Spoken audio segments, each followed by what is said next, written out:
Hello everyone. आज का हमारा टॉपिक है electric field lines. Electric field lines को स्टडी करने से पहले हम एक टॉपिक डिस्कस करते हैं, वो है physical significance of electric field. कि इलेक्ट्रिक फील्ड से हमें क्या पता लगता है, इलेक्ट्रिक फील्ड से हम क्या निकाल सकते हैं। ठीक है, तो हम जानते हैं कि इलेक्ट्रिक फील्ड इंटेंसिटी का हमें एक फॉर्मूला पढ़ा था कि electric field equal to force पर यूनिट चार्ज कि फोर्स बाय क्यू नोट। ठीक है, तो वहाँ से हम निकाल सकते हैं फोर्स इक्वल टू, जैसे यहाँ से फॉर्मूले से निकाल सकते हैं कि जो फोर्स इक्वल टू क्यू नोट ई। ठीक है, तो अगर हमें इलेक्ट्रिक फील्ड की वैल्यू पता है और इलेक्ट्रिक फील्ड का डायरेक्शन पता है तो हम फोर्स की वैल्यू, फोर्स का डायरेक्शन भी निकाल सकते हैं। तो from the knowledge of electric field intensity, तो इलेक्ट्रिक फील्ड इंटेंसिटी की नॉलेज से किसी भी पॉइंट पर हम क्या कैलकुलेट कर सकते हैं, we can calculate the magnitude as well as direction of force experienced at that point by any charge. ठीक है, तो किसी भी पॉइंट के ऊपर अगर हमें इलेक्ट्रिक फील्ड इंटेंसिटी की वैल्यू पता है तो वहाँ पर हम force experienced bye Q note निकाल सकते हैं। ठीक है, किसी भी चार्ज के द्वारा कितनी फोर्स एक्सपीरियंस हो रही है वो निकाल सकते हैं अगर हमें इलेक्ट्रिक फील्ड इंटेंसिटी की वैल्यू पता है। तो ये है physical significance of electric field. तो अब हम आज का टॉपिक पढ़ते हैं, वो है इलेक्ट्रिक फील्ड लाइंस। ठीक है, तो हमने पढ़ा था कि अगर कोई भी चार्ज हमें गिवन है, जैसे क्यू एक चार्ज है वो गिवन है, तो उसके अराउंड एक स्पेस होता है। वो स्पेस क्या होता है, उस स्पेस को कहते हैं हम इलेक्ट्रिक फील्ड। तो उसके अराउंड के स्पेस को हम इलेक्ट्रिक फील्ड कहते हैं। उस स्पेस के अंदर अगर कोई चार्ज आएगा तो उसके ऊपर फोर्स लगेगी, अगर उस स्पेस के बाहर कोई चार्ज आएगा तो उसके ऊपर फोर्स नहीं लगेगी। तो ऐसा स्पेस जिसके अंदर किसी दूसरे चार्ज के ऊपर फोर्स लगे वो होती है इलेक्ट्रिक फील्ड। ठीक है, तो यहाँ पर जैसे कैपिटल क्यू की इलेक्ट्रिक फील्ड होगी ये स्पेस जो हमने इसके अराउंड का स्पेस बनाया। ठीक है, तो इलेक्ट्रिक फील्ड लाइंस क्या होती है, तो electric field line electric field के अंदर की एक पाथ होता है। जैसे इलेक्ट्रिक फील्ड के अंदर का एक पाथ होता है जो स्ट्रेट भी हो सकता है और कर्व्ड भी हो सकता है। जैसे आप देख सकते हो यहाँ पर एक कर्व्ड पाथ लिया है, ये ए बी एक कर्व्ड पाथ लिया है इलेक्ट्रिक फील्ड के अंदर का। ठीक है, इलेक्ट्रिक फील्ड के अंदर एक पाथ लिया है ए बी, वो कर्व्ड पाथ लिया है, वो स्ट्रेट भी हो सकता है कर्व्ड भी हो सकता है। ठीक है, तो अगर हम उस पाथ के ऊपर किसी भी पॉइंट के ऊपर टेंजेंट ड्रा करेंगे, जैसे मान लीजिए पी पॉइंट के ऊपर टेंजेंट ड्रा करा, क्यू के ऊपर टेंजेंट ड्रा करा, तो हमें पी, अगर मान लो पी पॉइंट के ऊपर टेंजेंट ड्रा करा तो हमें पी पॉइंट के ऊपर इलेक्ट्रिक फील्ड इंटेंसिटी की डायरेक्शन पता लग जाएगी। ठीक है, तो जैसे अगर पी के ऊपर टेंजेंट ड्रा करा, ये ड्रा कर रखा है हमने, तो जो ये डायरेक्शन है हमारी, ये है इलेक्ट्रिक फील्ड इंटेंसिटी की वैल्यू एट पॉइंट की डायरेक्शन, इलेक्ट्रिक फील्ड इंटेंसिटी की डायरेक्शन एट पॉइंट पी। तो हमें इससे पता लग जाएगा direction of electric field intensity at that point. ऐसे हमने क्यू पॉइंट के ऊपर भी टेंजेंट ड्रा कर रखा है, तो क्यू के ऊपर जो टेंजेंट ड्रा करा तो हमें क्यू पॉइंट के ऊपर इलेक्ट्रिक फील्ड इंटेंसिटी की डायरेक्शन पता लग जाएगी। तो इलेक्ट्रिक फील्ड लाइन क्या थी, इलेक्ट्रिक फील्ड लाइन्स एक पाथ थी जो स्ट्रेट भी हो सकती है और कर्व्ड भी हो सकती है, और इस पाथ के ऊपर किसी भी पॉइंट के ऊपर अगर हम टेंजेंट ड्रा करेंगे तो उस पॉइंट के ऊपर हमें इलेक्ट्रिक फील्ड इंटेंसिटी का डायरेक्शन पता लग सकता है। ओके, तो ये था हमारा इलेक्ट्रिक फील्ड लाइंस। ओके, जो इलेक्ट्रिक फील्ड लाइंस की क्या प्रॉपर्टी होती है, तो इलेक्ट्रिक फील्ड लाइंस की प्रॉपर्टी होती है कि जो पॉजिटिव चार्ज होता है, पॉजिटिव चार्ज के लिए इलेक्ट्रिक फील्ड लाइंस हमेशा आउटवर्ड डायरेक्शन में लगती है, मतलब अवे फ्रॉम पॉजिटिव चार्ज। तो जैसे ये पॉजिटिव चार्ज लिया हमने, तो इलेक्ट्रिक फील्ड जो इलेक्ट्रिक फील्ड इंटेंसिटी की डायरेक्शन है वो हमेशा आउटवर्ड होएगी, बाहर की साइड होएगी। तो जैसे पॉजिटिव चार्ज है, इसमें इलेक्ट्रिक फील्ड इंटेंसिटी की डायरेक्शन हमेशा आउटवर्ड होएगी। और जो नेगेटिव चार्ज लेंगे, नेगेटिव चार्ज के लिए हमेशा इलेक्ट्रिक फील्ड इंटेंसिटी की डायरेक्शन टूवर्ड्स नेगेटिव चार्ज होएगी। ठीक है, पॉजिटिव के लिए तो टू अवे फ्रॉम चार्ज, और नेगेटिव के लिए टूवर्ड्स चार्ज। ठीक है, तो अगर हम दोनों चार्ज को एक साथ ले लें, तो जैसे हमने पॉजिटिव चार्ज भी ले लिया, नेगेटिव भी ले लिया, तो इस केस में जो इलेक्ट्रिक फील्ड इंटेंसिटी हमें पता है कि पॉजिटिव चार्ज के लिए तो अवे फ्रॉम चार्ज होती है, तो पॉजिटिव से तो दूर जाएगी, और नेगेटिव के लिए टूवर्ड्स चार्ज होती है, तो नेगेटिव के लिए नेगेटिव की तरफ आएगी जो इलेक्ट्रिक फील्ड इंटेंसिटी की डायरेक्शन है। ठीक है, तो नेगेटिव के लिए तो देखो हमेशा टूवर्ड्स जा रही है, और पॉजिटिव के लिए अवे फ्रॉम चार्ज जा रही है। ठीक है, तो अगर हम दोनों की दोनों चार्ज लें तो पॉजिटिव से अवे और नेगेटिव की टूवर्ड्स, इलेक्ट्रिक फील्ड इंटेंसिटी की डायरेक्शन। और जब पॉजिटिव चार्ज लेंगे तो electric field intensity away from positive charge थी, और ये अवे फ्रॉम पॉजिटिव चार्ज मतलब चार्ज से स्टार्ट होकर ये कितनी भी दूर तक जा सकती है, मतलब इन्फिनिटी तक इसका डायरेक्शन जा सकता है। तो बस इसका मेन काम ये होता है कि पॉजिटिव से तो अवे और नेगेटिव की टूवर्ड्स, ठीक है।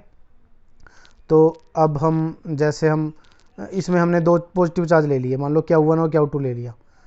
तो अगर Q1 और Q2 दो चार्ज ले लेते हैं और मान लेते हैं कि स्टार्टिंग के केस में जैसे Q1 और Q2 लिए हैं दो चार्जेस, हमने मान लिया कि Q1 इक्वल टू Q2 है, ठीक है, कि Q1 और Q2 इक्वल है। तो अगर दोनों चार्ज इक्वल हैं तो जो दोनों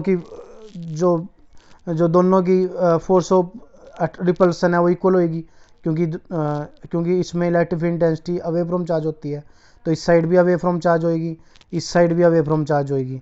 लेकिन हमें पता है कि जो पॉजिटिव और रिपेल करते हैं, तो रिपेल करने के कारण इनके बीच में एक प्रेशर एग्जर्ट हो जाएगा, एक प्रेशर डेवलप हो जाएगा, क्योंकि पॉजिटिव रिपेल करते हैं। और पॉजिटिव नेगेटिव होते फिर तो वो अट्रैक्ट करते हैं, लेकिन यहाँ पे पॉजिटिव है तो वो एक दूसरे को रिपेल करेंगे, तो एक प्रेशर डेवलप हो जाएगा इन दोनों के बीच में, ठीक है। तो जो इलेक्ट्रिक फील्ड जो प्रेशर डेवलप होने के कारण एक बीच में अगर हमें कहें कि इसमें न्यूट्रल पॉइंट कहाँ पर होएगा, तो न्यूट्रल पॉइंट एक पी पॉइंट होएगा, उसे हम न्यूट्रल पॉइंट कहेंगे। वो पी पॉइंट कहाँ पर होएगा, पी पॉइंट होएगा कि दोनों चार्जेज है ना, जो उनको अगर कोई लाइन कनेक्ट करे, उनके मिडल में जो पॉइंट होएगा उसे हम न्यूट्रल पॉइंट कहेंगे, ठीक है। तो हमें पता है भी पॉजिटिव चार्ज के लिए इलेक्ट्रिक फील्ड इंटेंसिटी का डायरेक्शन हमेशा अवे फ्रॉम चार्ज होता है, ठीक है।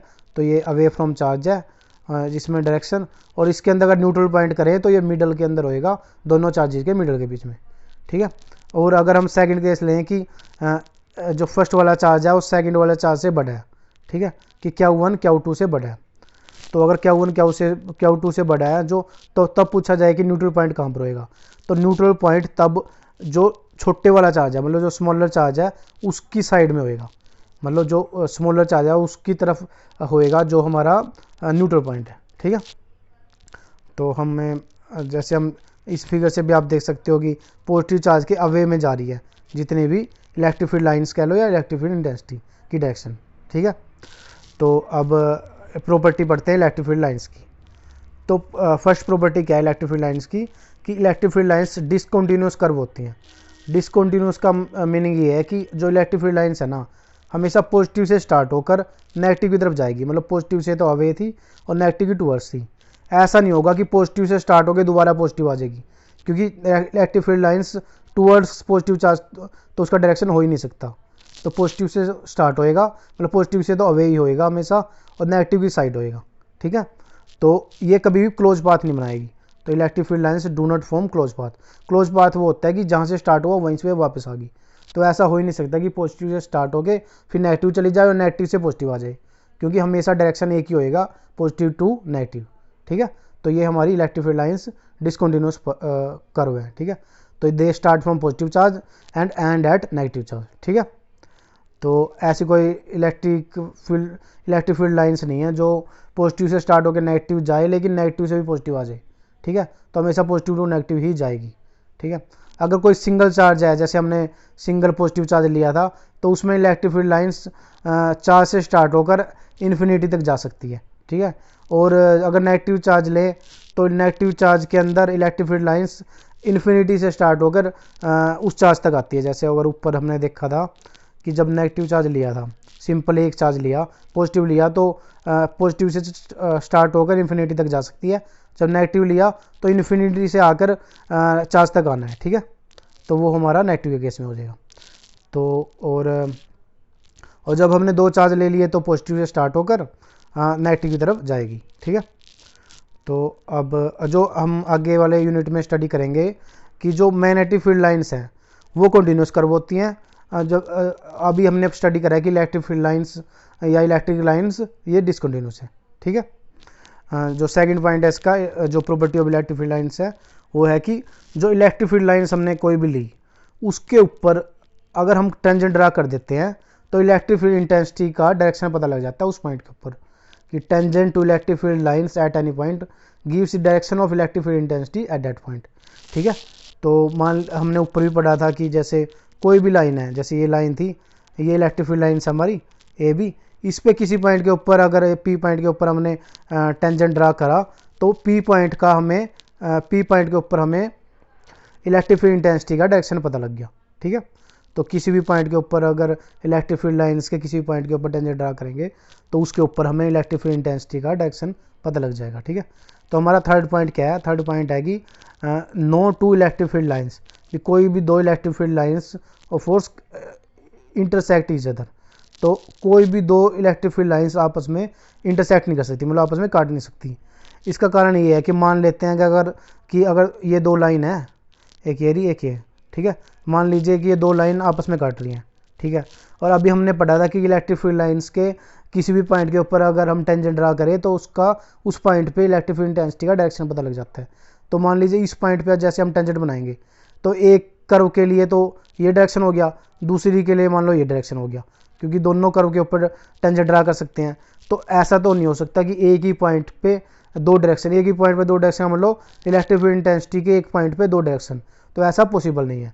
तो यहाँ पर आप देख सकते हो, जैसे इन्होंने पी पॉइंट ले लिया, पी के ऊपर एक लाइन की वजह से डायरेक्शन टूवर्ड्स ए हो गया, एक की तरफ से टूवर्ड्स बी हो गया। तो ऐसा नहीं हो सकता कि एक ही पॉइंट के ऊपर इलेक्ट्रिक फील्ड इंटेंसिटी के दो दो डायरेक्शन हो। तो इसलिए कोई भी दो इलेक्ट्रिक फील्ड लाइन्स आपस में इंटरसेक्ट नहीं कर सकती। ठीक है, तो आपस में इंटरसेक्ट नहीं कर सकती। ठीक है, तो और अगला पॉइंट हमारा कि जो इलेक्ट्रिक फील्ड लाइन्स हैं वो हमेशा सरफेस के नॉर्मल होती है। Electric field lines are always normal to the surface of conductor. भी कोई भी कंडक्टर है उसके सरफेस के नॉर्मल में होती है, ऐसा नहीं होता कि जो कंडक्टर है उसके पैरेलल में इलेक्ट्रिक फील्ड लाइन्स हो, हमेशा नॉर्मल होएगी। ठीक है, फिफ्थ पॉइंट हमारा electric field lines contract longitudinally. एक होता है लॉन्गिट्यूडनली, एक होता है ट्रांसवर्सली। ठीक है, तो जो इलेक्ट्रिक फील्ड लाइन्स है ना वो हमेशा लॉन्गिट्यूडनली कॉन्ट्रैक्ट करेगी। ठीक है, जो जैसे पॉजिटिव और नेगेटिव चार्ज दो रखे हैं तो उन दोनों के बीच में अट्रैक्शन के कारण वो हमेशा लॉन्गिट्यूड वेव में जो कॉन्ट्रैक्ट करेगी, कभी भी ट्रांसवर्स वेव में कॉन्ट्रैक्ट नहीं करेगी। ठीक है, और जो सिक्स्थ पॉइंट हमारा कि electric field lines exert lateral pressure on account of repulsion between like charges. कि हमने मान लो पॉजिटिव चार्ज लिए थे ऊपर, ये रहा, जैसे हमने दो पॉजिटिव चार्ज लिए थे। ठीक है, तो इन दोनों के बीच में रिपल्सन होगा, क्योंकि पॉजिटिव रिपेल करते हैं, तो इनके बीच में एक प्रेशर एक्सर्ट हो जाएगा। ठीक है, तो यहाँ से हम कह सकते हैं कि electric field lines exert A lateral pressure on account of repulsion between like charges. भी कोई भी दो लाइक चार्जेज हैं, पॉजिटिव हो सकते हैं, नेगेटिव हो सकते हैं, उनकी वजह से एक लेटरल प्रेशर एक्सर्ट करती है, डेवलप हो जाता है। ठीक है, ये थे हमारी property of electric field lines, जिसमें हमने पहले पढ़ी थी कि electric field lines discontinuous curve है। सेकंड हमने पढ़ी थी कि tangent to electric field lines किसी पॉइंट पे इलेक्ट्रिक फील्ड इंटेंसिटी का डायरेक्शन देता है। थर्ड हमने पढ़ी थी कि कोई भी दो इलेक्ट्रिक फील्ड लाइन आपस में इंटरसेक्ट नहीं कर सकती, क्योंकि दो दो डायरेक्शन मिल जाएंगे एक ही पॉइंट पे इलेक्ट्रिक फील्ड इंटेंसिटी के, जो कि पॉसिबल नहीं है। जो फोर्थ पॉइंट है वो हमने पढ़ा था कि इलेक्ट्रिक फील्ड लाइन्स है वो हमेशा normal to surface of conductor होती है। फिफ्थ पॉइंट हमने पढ़ा था कि इलेक्ट्रिक फील्ड लाइन्स कॉन्ट्रैक्ट करती है लॉन्गिट्यूडनली, ट्रांसवर्सल वे में कॉन्ट्रैक्ट नहीं करती। और आखिरी पॉइंट हमने पढ़ा था कि जो लॉन्गिट्यूडनल वे है जो